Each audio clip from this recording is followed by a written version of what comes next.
the network for the AV industry. What are you listening to? This is AV. This is AVNation. This is AVNation. This is EDtech, episode 13, recorded Friday, March 1st, 2013. Troublemakers.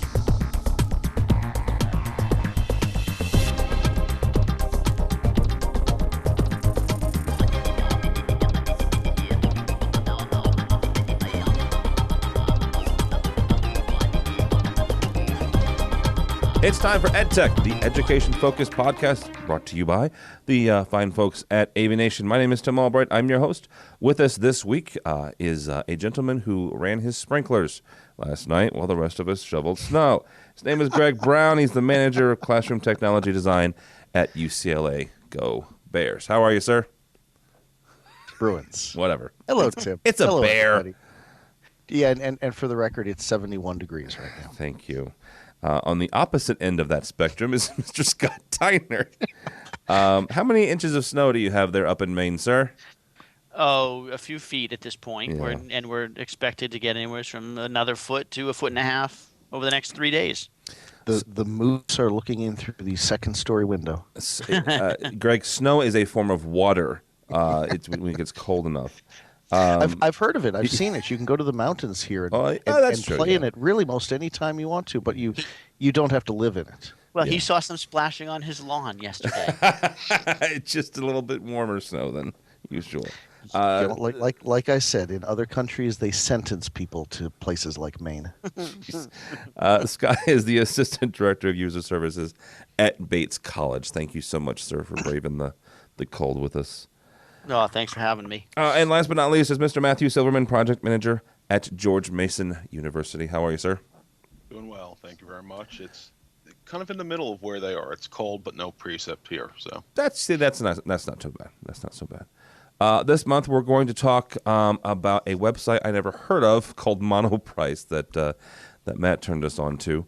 InfoComm is coming up. The registration has opened, and we're going to tell you about a very cool Super Tuesday event going on. And finally, Greg Brown pisses off every integrator that I know. But first, let's go down the line and talk about a boatload of projector stories we've got this month. And hey, you know what? Not for nothing, but we're education guys, and this is kind of where we live, right? First one, Epson has a 7,000 lumen projector. It only uses one lamp. I saw this at first, and I'm like, okay, okay, great, sort of. But the more I thought about it, the more I was like, okay, this actually is a cool thing. Scott, the one question I have, though, and besides the other stuff they have, like HD-based-T and other HD stuff, do you think that Epson maybe is going down the right line in consolidating and getting the technology ramping up to do 7,000 lumens with just one lamp, or maybe they should have gone down the road of, LED or laser, which we'll get to in a second? When I first read this, I was kind of like, I started reading it and I wasn't very excited about it, and I kept scrolling and reading more. And then I started thinking, okay, so, this is a installation projector. And I was saying, why do you want one lamp? Because 2 lamp in an installation projector is going to give you more redundancy. And then I go down to the bottom where they list the price. And I was like, oh, okay. Yeah. This is why. I mean, this is a killer projector for a really reasonable price. Yeah. So I think there are some questions now about, are lamps the way of the future or not? But I think we got some ways to go there. And if you can get a 7,000 lumen projector with, all of these features for what they're listing an MSRP of $47.99, wow, that's a pretty good deal. I don't use Epson, but I'm telling you, this article may have me looking into them. Well, and the thing is, I do use Epson, so I know this off the top of my head. They have something called Brighter Futures, which is the education-based pricing. 9 times out of 10, most people can't touch them when you're talking about when you use that specific price point. Not obviously not the MSRP, but that one specifically. Matt, a few years ago, 10, 12 years ago, it used to be $1 for every lumen, right? Yeah. That was kind of the rule of thumb. We have gone way beyond that, haven't we? Yeah, no, we really have. I mean, this is really just phenomenal. As Scott said, these are projectors that not even list price, but cost to us for the same functionality set. A year ago, we were probably looking $10,000-$12,000 range, because you're talking about edge blending, you're talking about SDI, you're talking about HDMI, full digital, HD base T, which just wasn't even there a year ago. All of that, coming in probably at a cost to us at definitely a sub $6,000 price point, possibly even closer to $5K, because I haven't seen brighter futures on this yet. So it's just really phenomenal. And the lamp part is an interesting conversation, because I'm not quite sure I buy some of the ROI comments about lamp-free projectors yet, but it's definitely showing how commodity-based projection is becoming, and that what may be better for people to start looking is at feature sets, and with projectors becoming more of a commodity, really looking at what projector provides the best feature set at the best price point, rather than some of our brand loyalty that we've had historically. Well, and the other thing, Greg, is the fact that Matt mentioned it, is the fact that a year ago HD base T wasn't there, right? This is baked into it, and I don't know if this is a dirty secret or not, but both AMX and Crestron's twisted pair, HD over twisted pair is based on HD base T. So in essence, you could have a point to point twisted pair, HD over twisted pair solution there. Go ahead. I'll believe that works when I see it. You're so there's a jaded. whole lot. Well, it's been doing this for 15 years. What do you expect? There is that. All this HD base T stuff, everything is supposed to work with everything else. Great. Everybody who has experienced that, please, stand up. I actually have. Matt is standing Matt is up. standing right now. Oh, Matt, shut up. You're not helping. Greg's in a surly mood this week. Don't tick him off. I'm dealing with all sorts of CAD extender issues with right now. So it's because you're using the ones built in North Korea. Actually, they're built by a Taiwanese company that tries to play it out itself off as a Bay Area company, but we've probably alienated enough people with this show already. But no, I think it's a pretty cool projector. I think I agree with Scott that we're kind of not sure where lamps are going.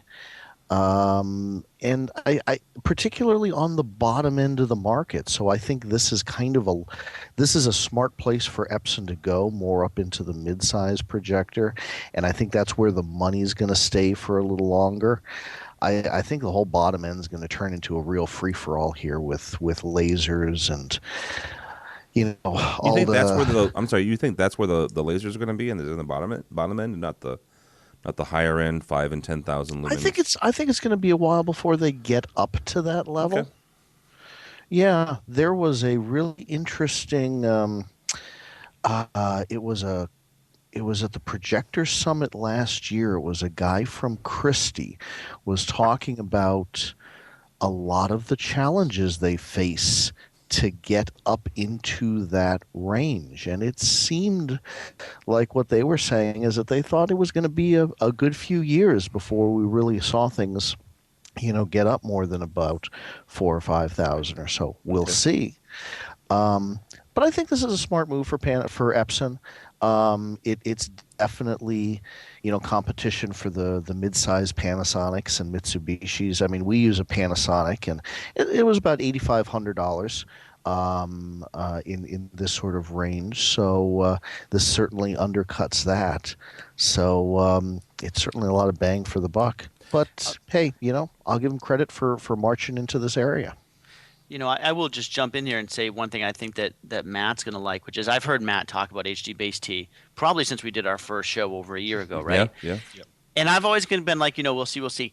Well, having that on this projector at this price all of a sudden makes me go, wow, now I've got to look into this, because some of the other products we just talked about, Crestron with DM and, other things, all of a sudden that if I can get just a, HD base T extender in a closet, all of a sudden I've just made my wiring a whole lot simple and cheaper. Yep. Amen, brother. This has the potential of lowering my entire project cost. So I find that to be really exciting. At the same time, I got to say, Greg, I'm with you.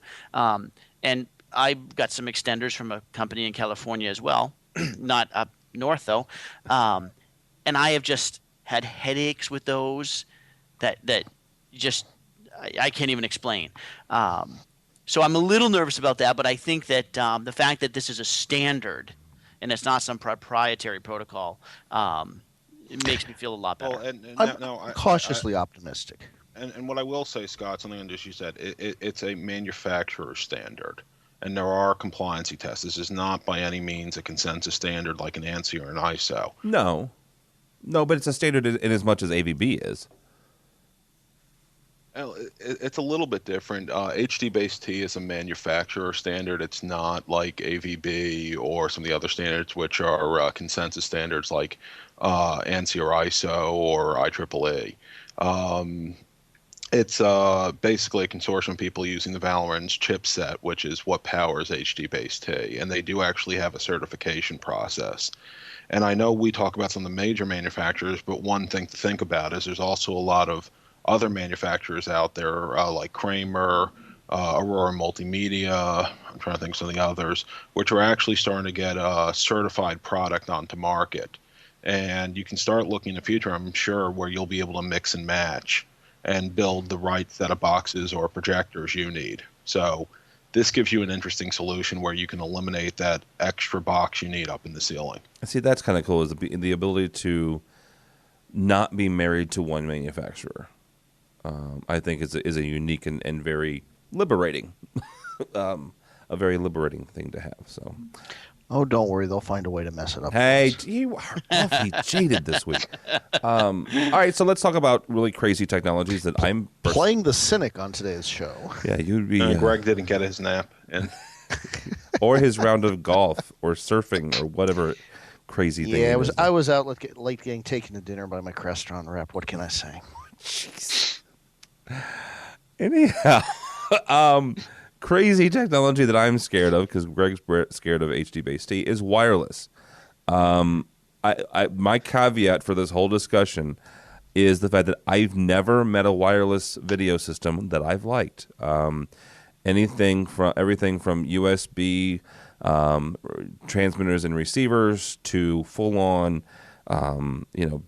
big boxes that created all kinds of noise, and still trying to do wireless video over RF and over various other things. I just have not met one that has been successful for my standards. But Matt Barco bought AWind, and AWind, well, let's see, they do wireless high resolution video and audio.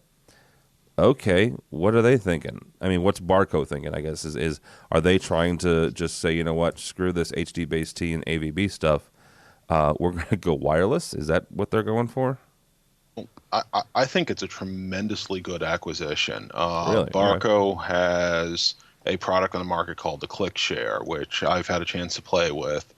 And while I won't say it's a fits-all sizes product, it's actually a really, really solid product in a conference room, where basically you have a USB dongle you can plug into any PC or Mac, install a small little piece of software on your computer, and you're now sending video wirelessly over a out-of-band wireless. So you're going over basically direct from that dongle to the Barco receiver. And it works. And I believe at ISE, Barco announced that they were adding iPad and some additional functionality to the device. This is a really, really good strategic acquisition, because from what I understand, AWIN makes a lot of the chipset internals for a lot of the other wireless products out on the market. So really, this is kind of, I guess, like how Apple has consolidated its supply chain. Barco's now buying the people they were buying chips from.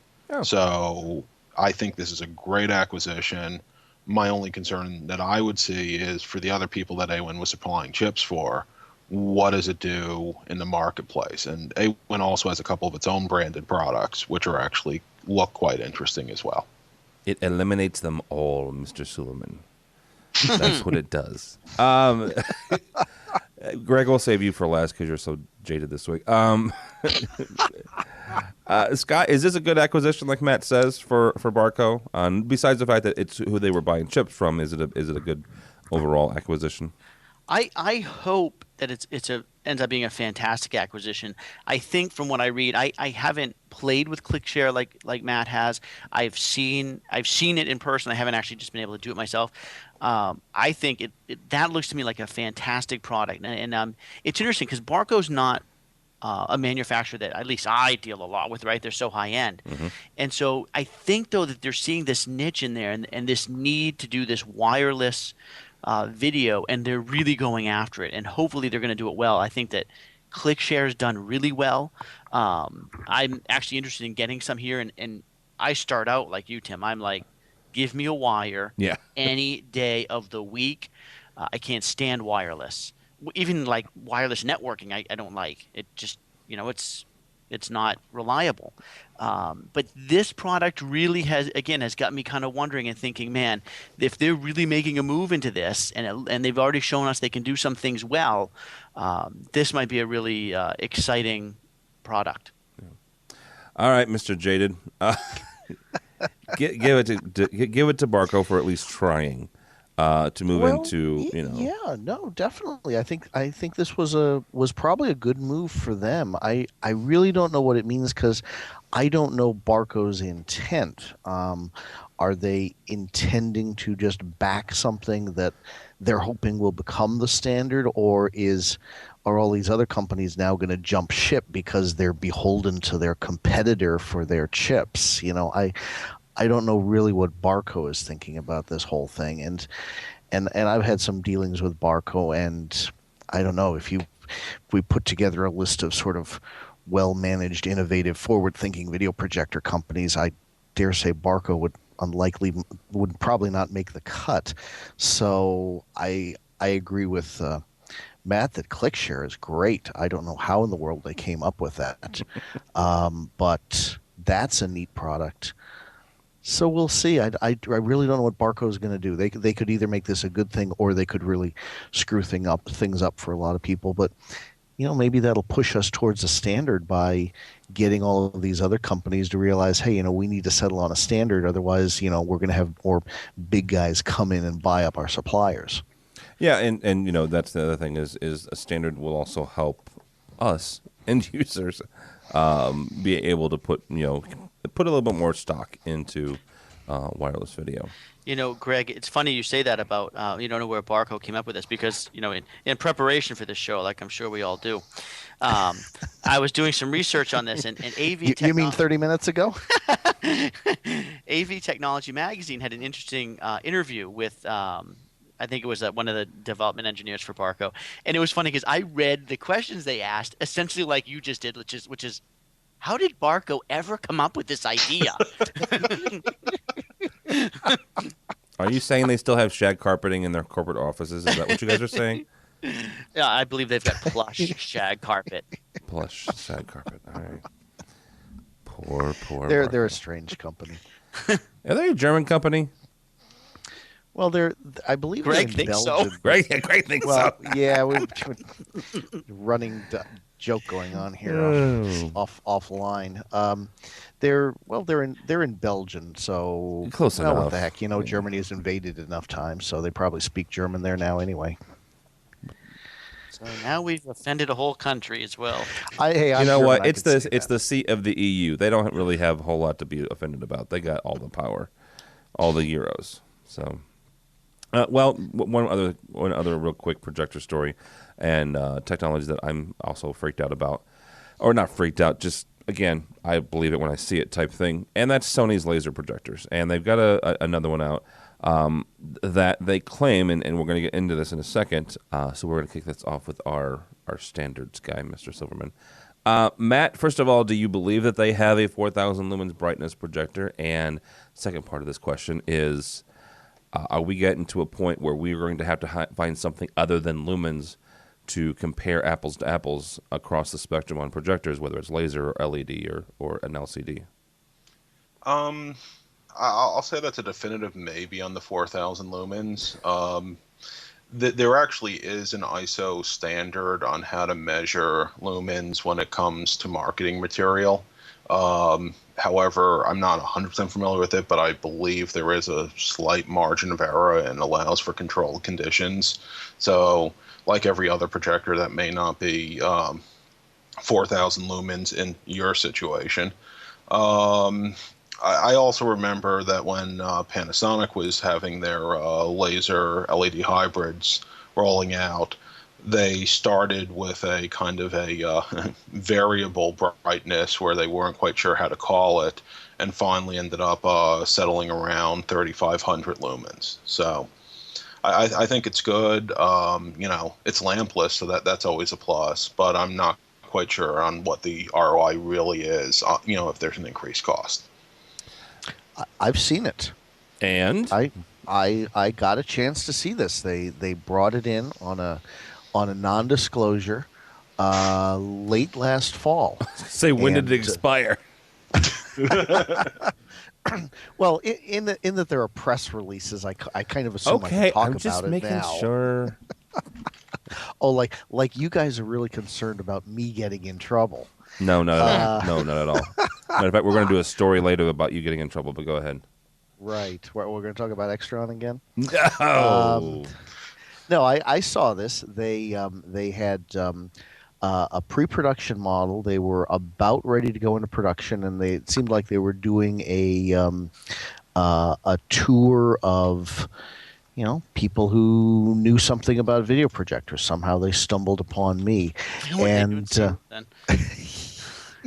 quiet in the peanut gallery, and it was pretty impressive. I didn't get a chance to measure the brightness because I know we would have gotten into that whole thing about there are different ways to measure it, and I can measure ANSI brightness, and I'm not quite up on the LED one yet, so I didn't ask, so I didn't get a brightness measurement on it, but it looked onto my calibrated eyes to be markedly brighter than the 3,500 lumen projectors that we put in pretty regularly, and nice feature set, nice inputs.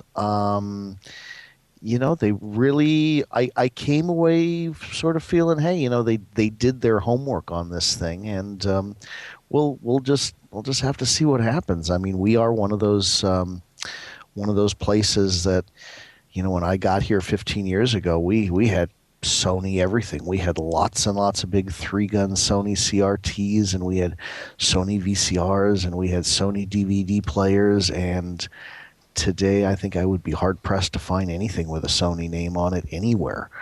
So I was impressed. I think it's a good move for them, and I wish them luck with it. It'll be interesting to see what sort of buzz it gets at the show. Yeah.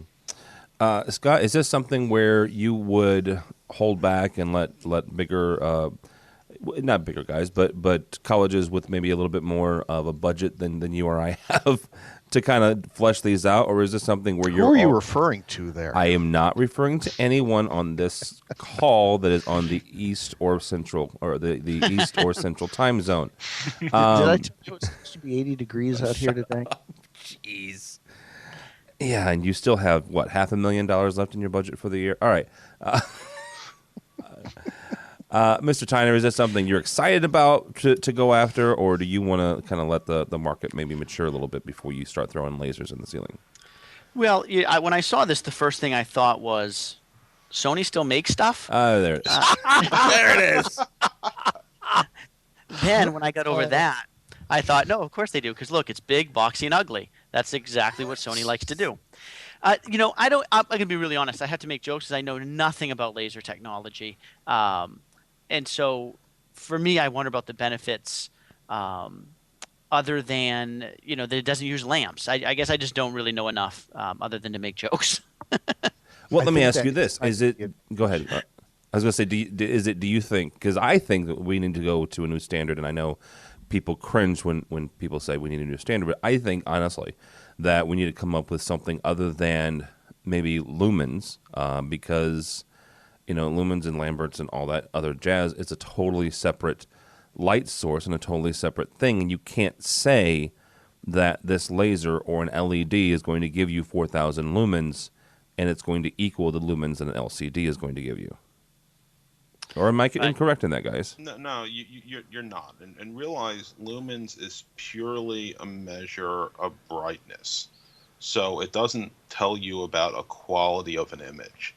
There's one Infocom standard which is already out on projected image contrast ratio, and there's another one in development on projected image size. And one of the things that both of those groups have really looked at is the whole science of visual acuity and what the human eye sees. And an input into both of those measurements, lumens is one factor of many. And I think there may be something that can be put together as this work and this research is done, where maybe there's a rating or some sort of measurement that could be done, which is more appropriate for the facility it's going into. And it's not just solely based on, the equipment in an abstract. Yeah, that would be nice, Max. I think we talked about that a little bit before we talked about standards. Is this idea that you stick this wonderfully bright projector in a room, 7,000-8,000 lumens. It's got this super high resolution, and yet you do nothing about the lights, you do nothing about the screens. The image isn't even straight on the screen, and so what if it's 7,000 lumens, or so what if it's not? Mm-hmm. And I've heard a bunch of the criticism about the I believe it's the Panasonic and the Panasonic laser projector and how the greens are a little funky looking. I have not seen that projector personally, so I don't know.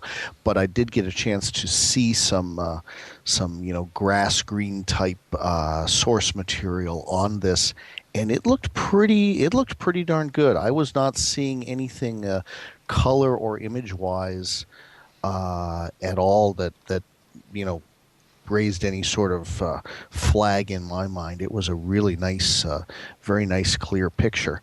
And yeah, Scott, it's not pretty, but thank God it's not round. Oh yeah, what is that about? What's that? For years they were making those round projectors. Sony was.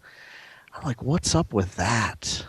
If you go to Projector Central, Scott, and type in, on Projector Central, you can filter out different results.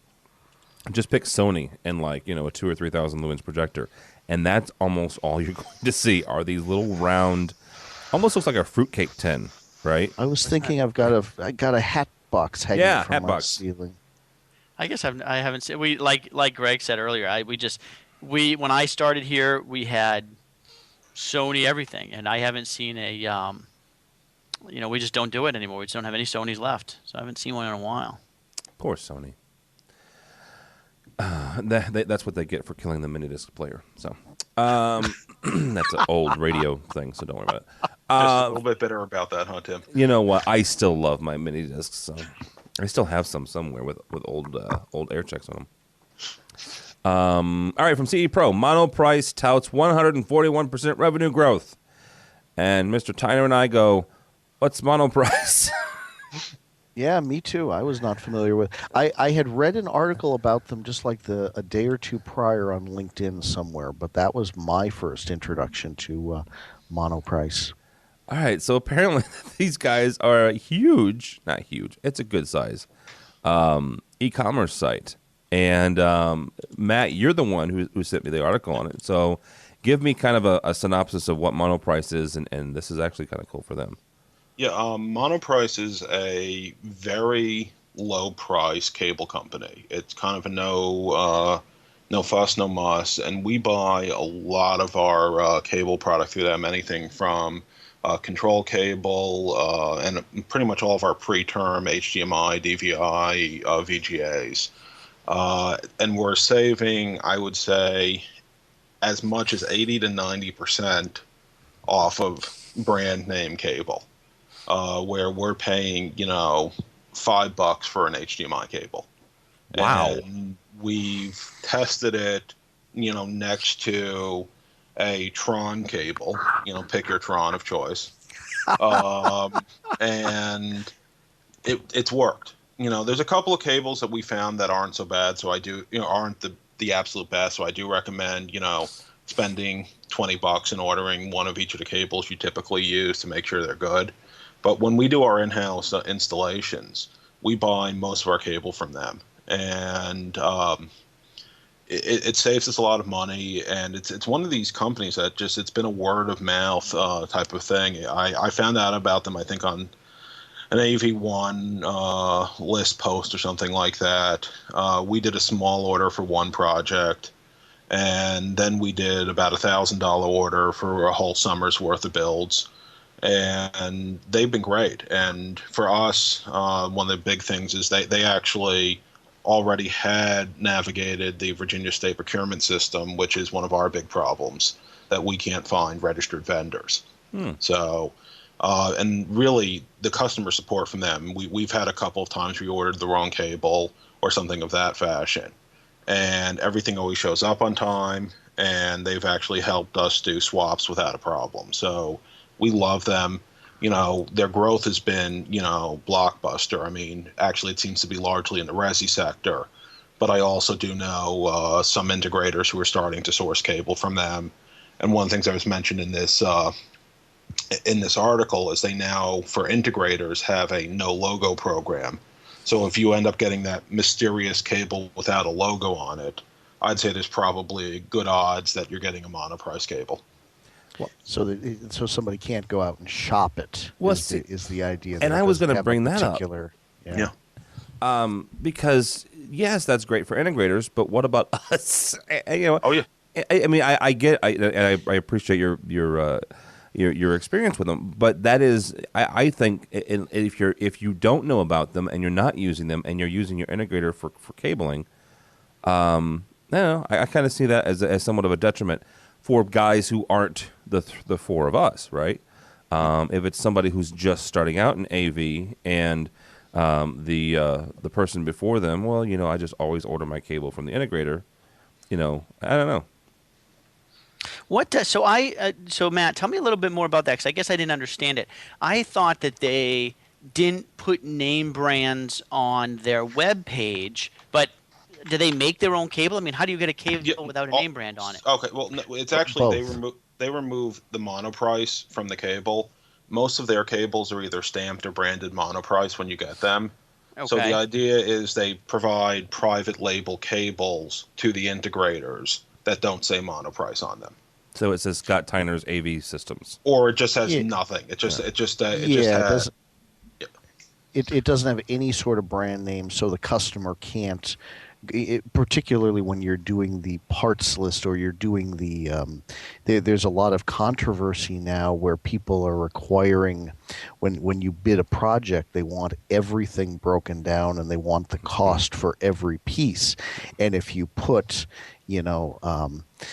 Scott's Tech Company cables, and somebody can price those from somebody and find them, or like Matt was saying, your Tron de jour, and somebody can find the cables from a cheaper source. They'll pull out all the cables. Well, certainly all of our purchasing agents would pull out all of the cables and buy them from another source.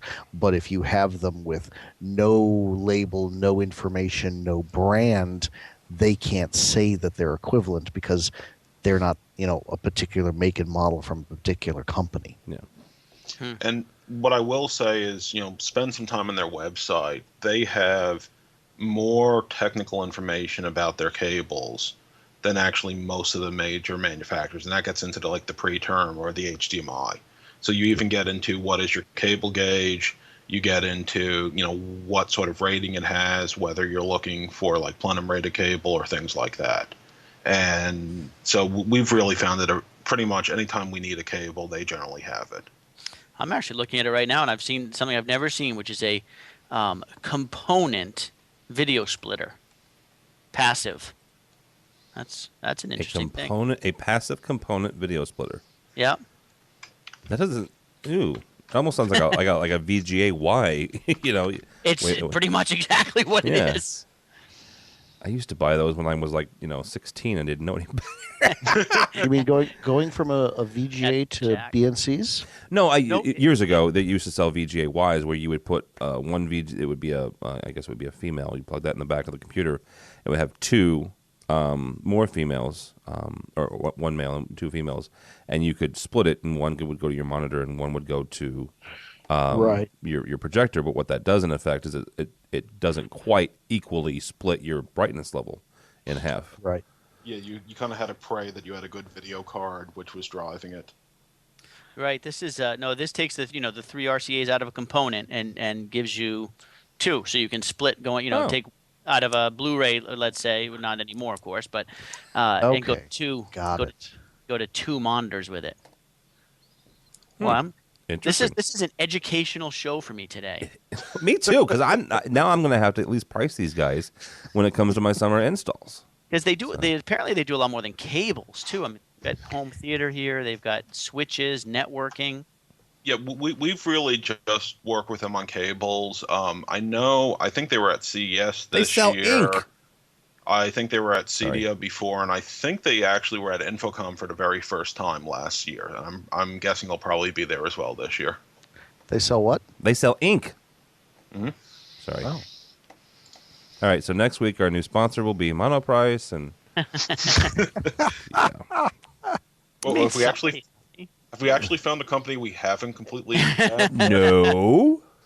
And I'm okay with that. They say they don't advertise. They're strictly word of mouth. So this show would be perfect for them. This show would be perfect. We don't advertise either. So, all right. And from Engadget, Netgear PTV 3000 updated.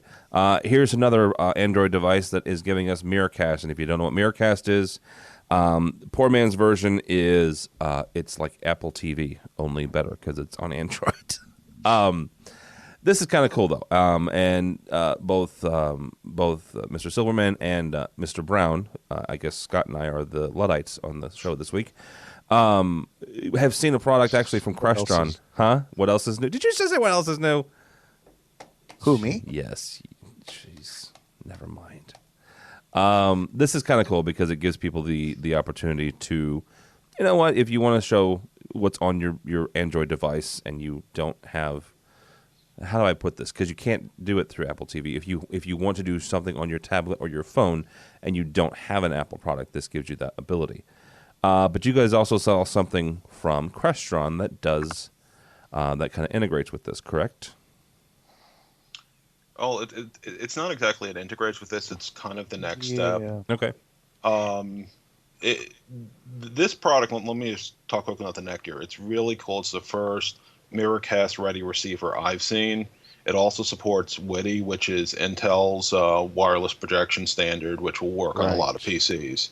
So this product in of itself is pretty cool. But the product is it the first thing that combines those two, Matt? I have not seen that before. I haven't seen it before either. Basically, Intel has supported a development path to retro, or I guess the Miracast standard will include compatibility with WIDI. So pretty much, if you have WIDI, it should work with Miracast. That they're going on that development path. But what was really cool is kind of like the next generation of this is at the Crestron Roadshow I was at in early February. They had a unnamed network video product, which supposedly will be working with Apple, PC, iDevices, and Android. And it's enterprise friendly, and you basically install a client on whatever your device is. And kind of like Barco's ClickShare that we talked about earlier, you'll be able to send your signal and actually up to 4 signals at the same time over the network, so you can go wireless to wired to this device and project. And think of like the Barco ClickShare, but without the dongles. That's it. Yes. Well, it is the Android version of Apple TV, right? And I shouldn't say Apple TV, but of AirPlay. Well, Miracast is a little bit broader. The product we saw actually wasn't a Miracast product, or we're not sure. They didn't quite tell us. Yeah, they didn't. All we know is that it is wireless, and it is like a single box version of doing the same thing the ClickShare does, where people can either alternate showing their information, or you can put multiple people up at one time. They were kind of cagey about the technology behind it. And wireless is actually a misnomer. It's actually a wired network product, but you can connect through any network, including a wireless network, so long as you can talk to this device. And basically, it's a network in, an RJ45 network port in, and either HDMI or VGA out, and a power supply, and that's it.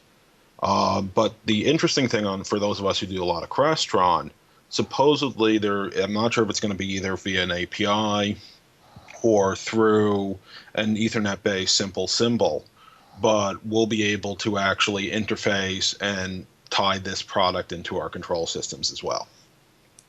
Now, is there any idea, Crestron's famous for talking about this stuff and either taking forever to put it out or never putting it out. Is there any idea when it's going to come out? Or they wouldn't do that, would they? Well, I'm thinking of Go ahead. Well, remember, I'm new to Crestron. I'm just used to another Tron that would hit us with vaporware all the time, or actually not vaporware. It's just they would announce something and come out with it 2 years later.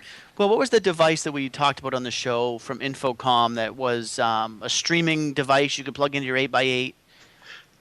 Yes, the DMCO 770, which, funny enough, I've actually got confirmation will be shipping soon.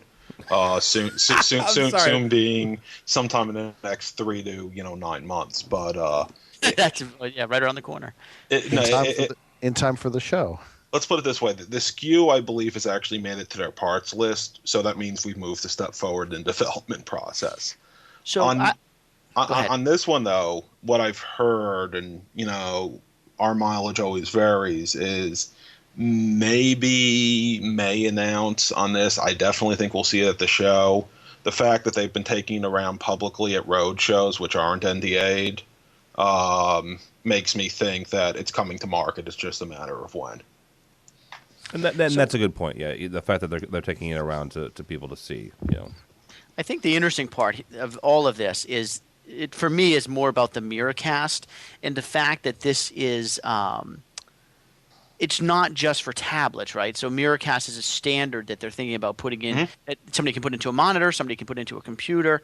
And I think the real beauty of it is if it works like AirPlay, which is you don't have to get a client. That it's there, it's built into Windows, it's built into Droid. Because I think once you start downloading clients, it becomes just a little more unwieldy. I think the power of it, though, what we've seen with our Apple TVs is it gives that professor or the student just the complete ability to move anywhere in the room.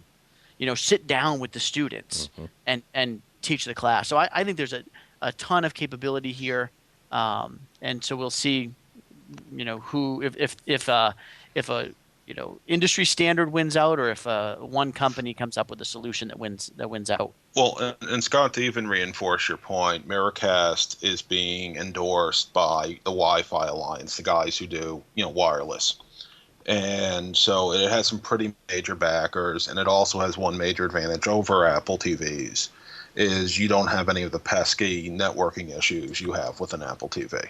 Right, and you don't have to own an Apple to use it. That's true. All right, let me ask you this, guys.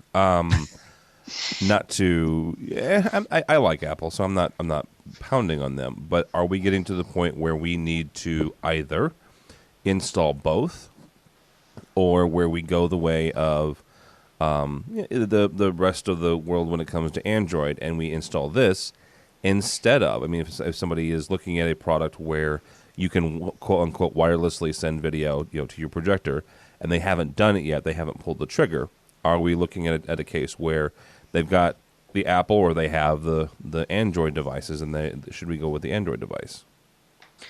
Well, I have yet to be asked to support somebody trying to put an Android device on a projector. Okay. Ditto. I would agree with that statement. Have you been asked to put an Apple device on the projector wirelessly? Yes. Wow. Okay. There you go. I've been asked and have done. And have done, yeah. Yeah. And from our perspective, we've been asked. It's a no-go based on our network topology for us. So that's where I'm hoping something like this Crestron device could provide that middle ground, even if it requires an app. Yeah.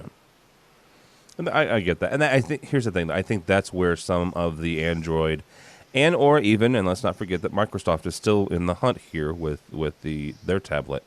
I think that somebody may come along that's a little more enterprise friendly than Apple is, and they may eventually steal their lunch. So like that would be hard. It wouldn't. I mean, here's the thing: we were all alive in the '80s, and we all kind of saw the same thing happen. And I don't think Matt was alive in the '80s. Oh, never mind then. I was. Yes, I'm not that young. But. You're awfully young, though. I'll say stuff from time to time in my classes. I made a Beck reference, and if you don't know who Beck is, he's a artist from the early '90s. I made a Beck reference in one of my classes the other day, and literally, I think I could hear the crickets going off in their heads. So, yeah. Now, so Matt, what part of the '80s were you alive in? Yeah, let's drill it down. Let's drill it down. I was born in the late '70s. Does that help? So yeah, really? you're there. Okay, all right. MTV ran a special the other day. It's the 30th anniversary, by the way, of Thriller. So That's depressing. I thought you were going to talk about Downtown Julie Brown. I loved Downtown Julie Brown. I had a crush on her when I was a kid. No, but I purchased the album of Thriller 30 years ago, so it made me feel a little old. And actually, I do remember Thriller on vinyl, so there you go. Absolutely. I've got some of the songs from that album still. Yeah. So, all right. This isn't we don't usually talk about politics on this show, or on the other ones, just because you know what. Well, there was an old adage in radio: you don't talk about religion, politics, or abortion on the radio if you don't want people to listen to you. So we don't typically touch that. We don't have people listen to us. So well, there you go. No, Mr. Klein's listening very carefully, and we'll get an email if we don't know. And he's sitting right next to Mr. Edwards, who is listening. They're sharing a soda pop. The House Education House Education and Workforce Ranking member George Miller introduced the quote-unquote Transforming Education Through Technology Act, H.R. 521. Here's what it means, and I'm just going to pass it around to you guys and see what you think. Scott, we'll kick it off with you. This says it would establish a $500 million block grant. Now, granted, for technology in the classroom. Let me finish my sentence there. Granted, we're recording this the 1st of March. Something called the sequestration is happening, and massive cuts are being leveled across the board. But here's the thing: I think personally that it would be a good thing to get more technology inside the classrooms, because honestly, it helps the kids learn. It really does. They're growing up in a world of iPods and tablets, and for them to leave that world, their home, and walk into, the classroom of my youth, which was, a chalkboard and a lovely woman standing up there for 8 hours a day. Am I wrong in that, or am I just silly in thinking that this is going to go through? I don't know. I never saw your teacher, so I don't know if she was a lovely woman. She was a very lovely woman. Her name was Mrs. Litchfield, and she had an affair with my principal. I will tell you, it's so funny because we work in technology and education, but education's it's just a passion of mine for a number of reasons, and I truly believe that education can be transformed with technology, and now without going too, my wife is an administrator in a school district now, and we talk with her all the time about. I think it's bizarre that when kids walk into schools, we tell them to put their cell phones away.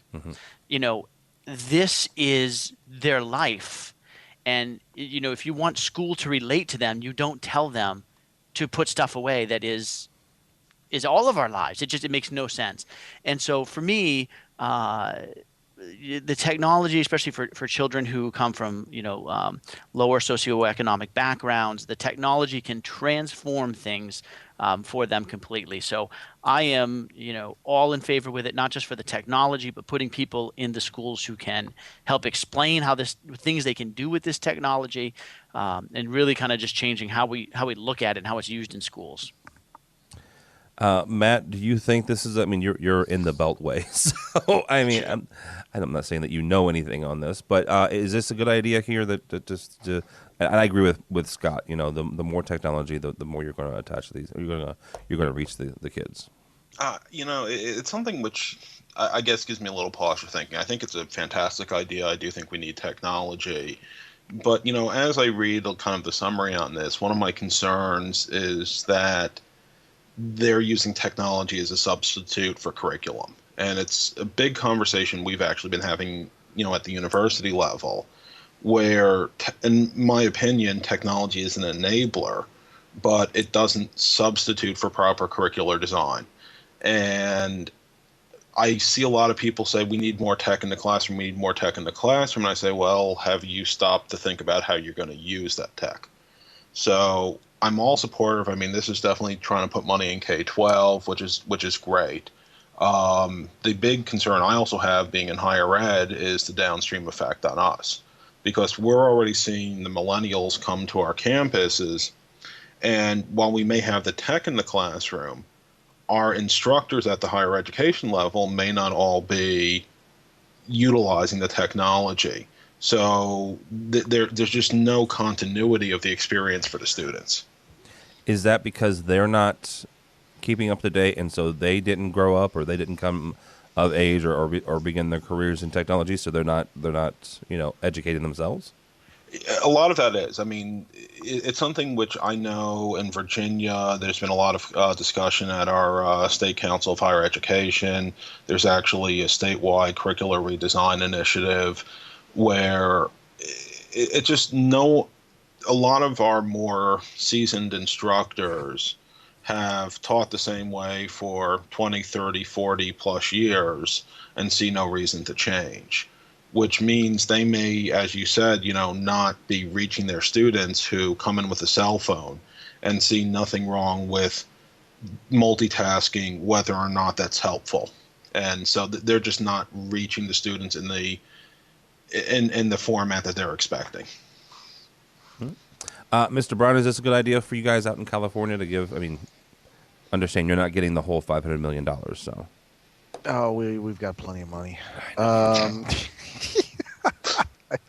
Yeah, I wish. No, I think I think Matt is very right. It's not just the money. I mean, we often have plenty of money for a lot of projects, but we often don't have the steering. We don't have the people with the vision or the ability to get a bunch of people together to do something intelligent on a large scale. Everything is very, very factionalized, little fiefdom sort of thing. So, yeah, more money for technology is not a bad thing, but I sort of question how many places have the ability to really put it to great use. Very good. All right, you're listening to EdTech. That gentleman there is Greg Brown. We'll get back to him in a second because he's a troublemaker. Scott Tyners from Bates College and Matt Silverman from George Mason. I'm Tim Albright. Mr. Brown, you are... What did I do this Are you time? officially our illustrious leader? Of what? Of the Technology Managers Council? Oh, of the... Are you officially that? Yes, I am. I am officially the chairman of the Technology Managers Council. I have the official signed email attachment. Excellent. So you are Yes. the leader of the technology managers, which is all of us here. And a technology manager, in real briefly, is someone who works for an organization, and they're responsible for the design, the install, and maintain of AV systems throughout their. If you get blamed for any AV not working, you might be a technology manager. That sounds like a blog post. All right. Speaking of which, you're also a writer, a blogger for the Infocom All Voices blog. Guilty as charged. Oh, you're not even starting to get guilty yet. You wrote a blog post supposedly on February 17th, and there's a follow-up. Actually, yesterday, I think, is when it Why do I have this bright light shining down in my face now? Just the facts. The first one was called Integration Angst in Higher Ed. The other one is called Help Wanted. Actually, that wasn't what it was called. Yeah, it was Qualified Integrators for Higher Ed. And you've caused somewhat of a dust-up. And so we're going to talk about it here because we don't have any integrators to, blur us with facts. I kid. I have a lot of friends who are integrators, right? One of my best friends, Michael Drainer, used to be. He's since gone on to Sennheiser. So if any of you need microphones or headphones, let me know. Joking, but seriously, I have a lot of friends who are integrators. However, your points are spot on, right? There are times when you get, Johnny, I just started up an integration firm, and let's find the easiest sale to make. Oh, look, there's an education place. There's a college or a university. They have plenty of money, and they don't know what they're talking about. And sometimes that's true, right? So I want you to kind of go over some of your main points, and we'll kind of kick it around and also talk a little bit about some of the pushback you've gotten from it. Well, for the record, the picture on part 1 there of the guy taking the saw to the monitor, I had nothing to do with that. That was my dear friends at the All Voices blog sort of tossing me under the bus with that one. And yeah, it's been interesting to follow the two great big trails on this. There is one, if you go to the Infocom All Voices blog, there's a place to post comments, and most of those are from higher ed folks. And yeah, most of them just it resonated with a lot of folks that have made comments there. And I've also got a lot of email comments from higher ed folks that I know that saw it and really enjoyed it and thought it was very accurate. Meanwhile, if you go over to LinkedIn, Brad Grimes, who is sort of the editor and coordinator there of the All Voices blog. He was former editor of Pro AV Magazine, which was one of our great magazines until it got bought out and unceremoniously offed by one of the big publishing companies. He has a discussion board over on LinkedIn, the Pro AV discussion board. He also posted it there, where most of the readers are integrators. And it's been interesting to read some of the commentary there. I mean, for the record, my life has not been threatened, and I haven't found a dead horse in my bed or anything like that. I mean, there's been, the occasional black helicopter circling overhead, but that's Extron. Those are the blue helicopters. Okay, sorry. Believe me, I recognize those. So it's been interesting to follow. It's been interesting to sort of listen to everybody put in their 2 cents on the whole issue. All right, Mr. Tyner. I'm not. You know what? We all like Greg, but don't pull any punches. What do you think about the blog post in general? You're our leader now. We can not pull punches. As he was saying that, I had these 2 words that came to my mind, troublemaker, and but like you said, I think that a lot of it used on me earlier. A lot of it is what was it? Frickin' genius? Was that what I had said? Yes. a lot of it is spot on, and I think when we deal with integrators, what I see a lot is, and I think you kind of alluded to this in your first article, Greg, they're not end users, and they design really great systems for on paper. Yes. But when you need to use it, when you need to maintain it, that's when you start running into trouble. And I think that's the benefit of having a technology manager help you. And we have an integrator here that we've had a couple examples. One, an integrator that really listens to us and essentially lets us work with their design, give them ideas on their design. And then we had one who was the other way. It's like, oh no, I mean, I know proper design. I mean, I've got a CTSD and PMP and all in, and they'd come back with a design that just it didn't work for us. I always think of the and they'll do something beautiful. They'll put this projector in the ceiling, and they will just put those wires so darn tight and beautiful into it that you can't take it down and put a new lamp in. Yeah. We've told them over, and it doesn't make any sense. Don't do that. We need to replace the lamps. So I do agree with Greg. The other thing I do question, though, here's one thing I do wonder about, and you spoke about this earlier, Greg, with what you see over in California is, have we put some integrators in this position by nitpicking with them what cables they're going to buy and all that kind of equipment? Are we forcing them to do some things to make some money because we're getting picky about what cables they're allowed to buy or not? That's a good point. Well, one of the things we do have different out here, and I didn't really get a chance to go into it because because I was sort of couldn't go. I couldn't write as much stuff as I wanted to. I had to keep sort of within a limit there as far as length. But one dynamic we do have out here is that if you do the design, you can't do the install. Design build is just plain illegal in higher education in California, which I find amusing that's like one of the key methods of system design you read about in all of our books, and it's just plain illegal out here.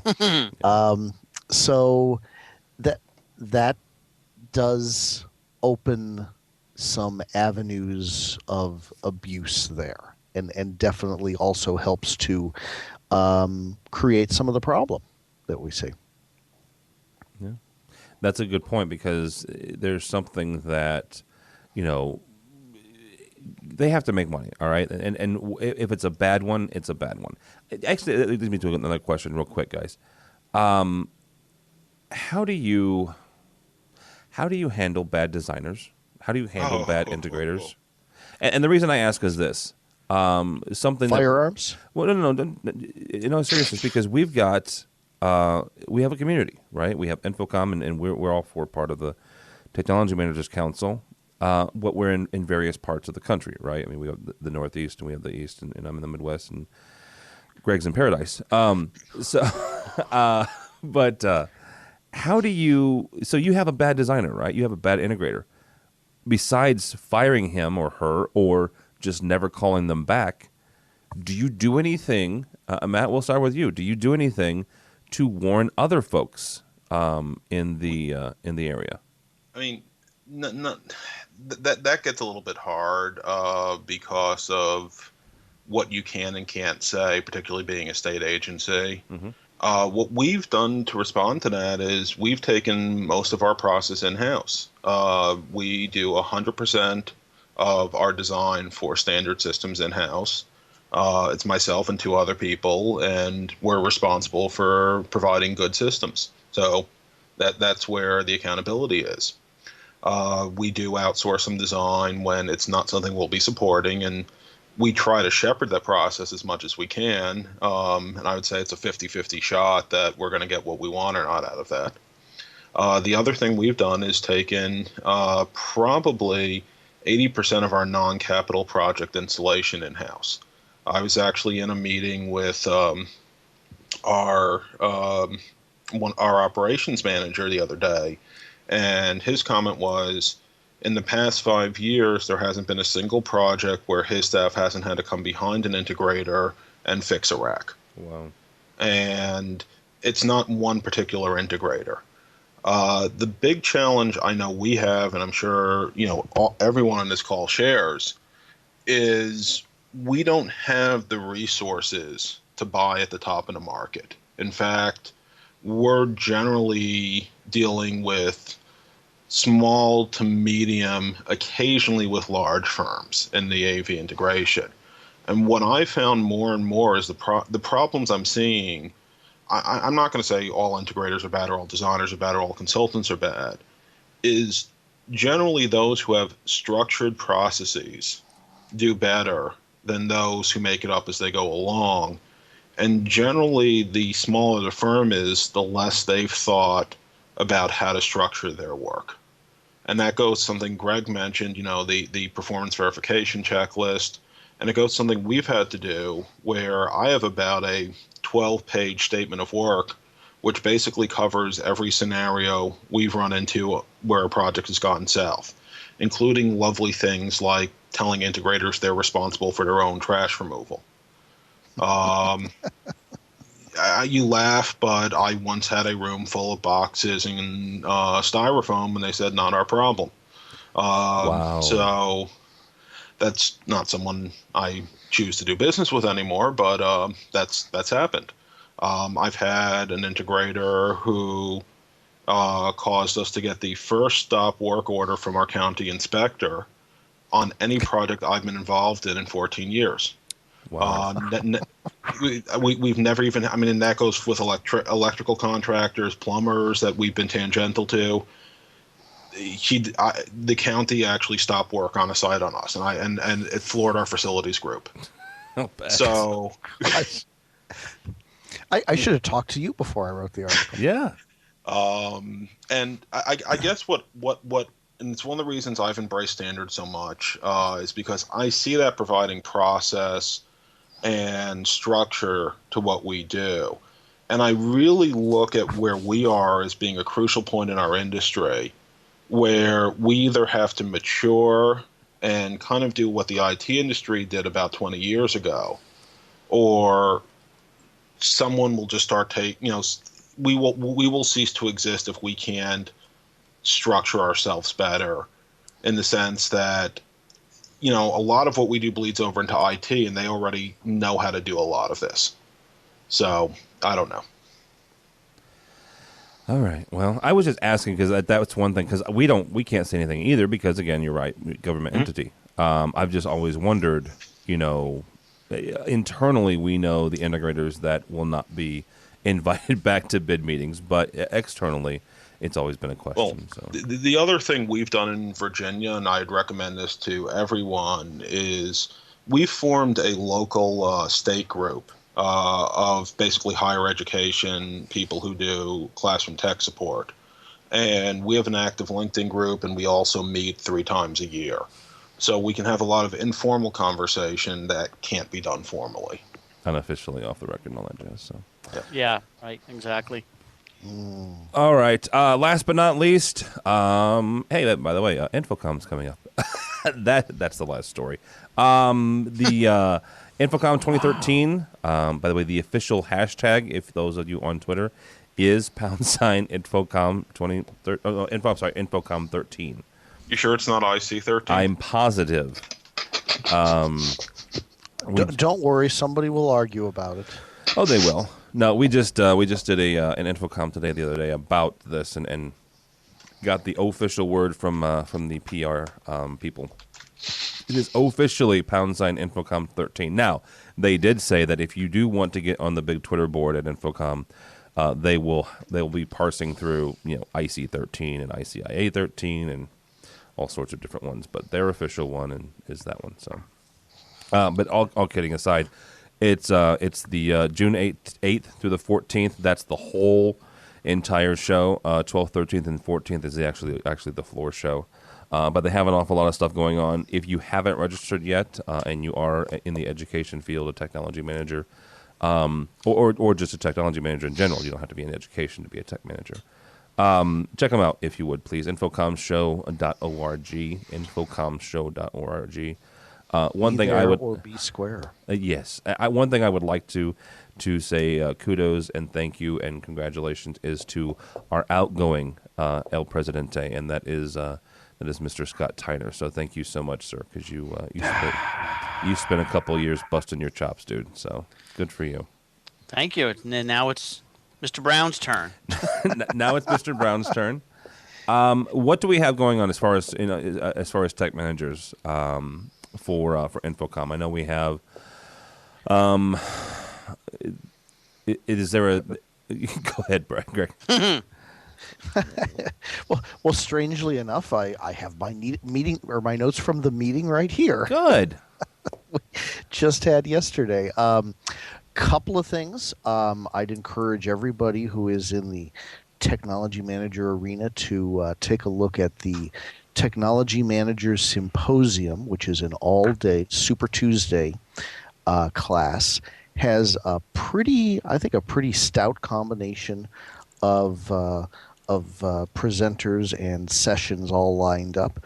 Some names you might actually recognize. And we helped to put that together. We did a little work ahead of time and came up with some suggestions and lined up some folks and presented that to Infocom, and they added some stuff. And it looks like we've come up with a pretty good combination of things that day. So check that out if you're going to be there Tuesday. And then Wednesday, our meeting, our Technology Managers Council meeting, is actually going to be Wednesday at 3 instead of the previous.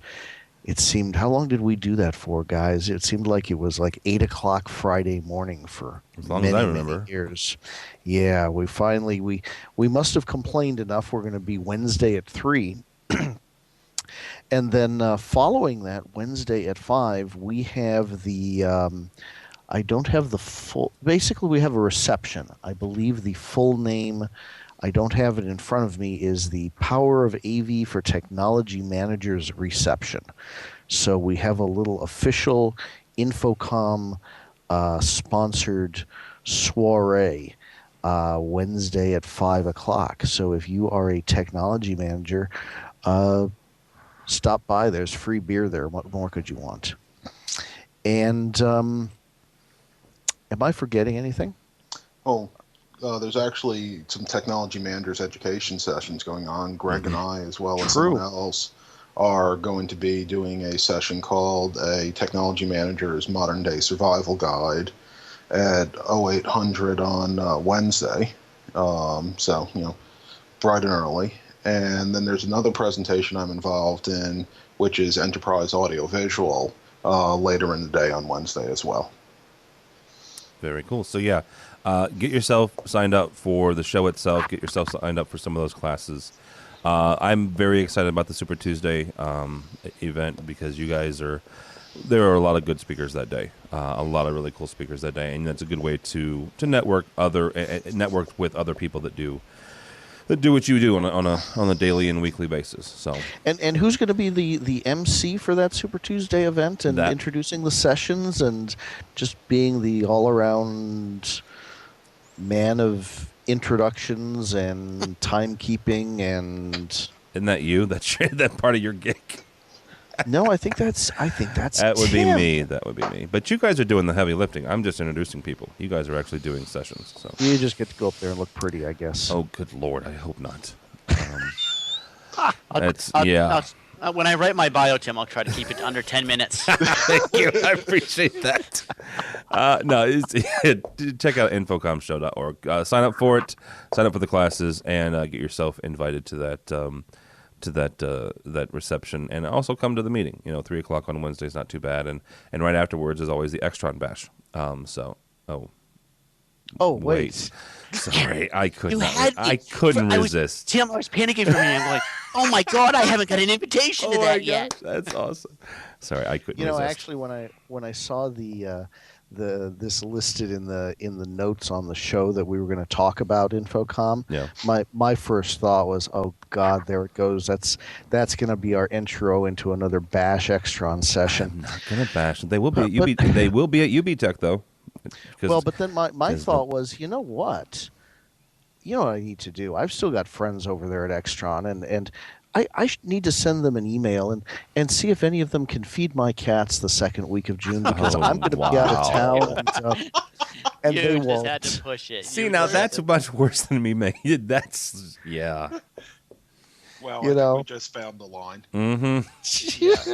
So, something may happen to your cats that week, Greg.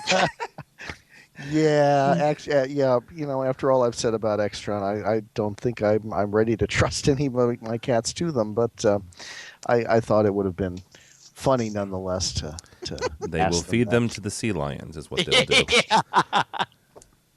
Well, I don't you know. do have sea lions down there, don't you? We probably do. You know. More importantly, they have a restaurant now, so there's a scary. Oh, jeez, bro. Oh man. I make a move. I make a motion. We adjourn. Thank you. On that note, that gentleman there, the smart one, is Scott Tyner. He is from Bates College. Thank you so much, sir. Where can people find you?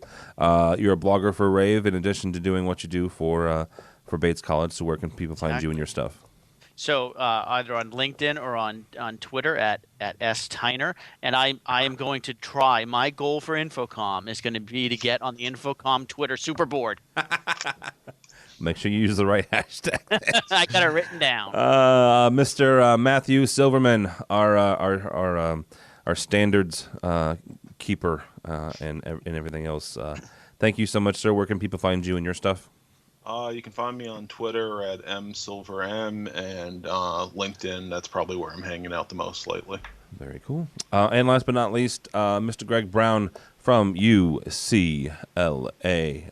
You are obviously a blogger for All Voices, but where else can people find you, sir? In Infocom All Voices, and also causing trouble on LinkedIn, just like Matt. And yes, it has now broken 80 degrees here. It's still snowing here. All right. My name is Tim Albright.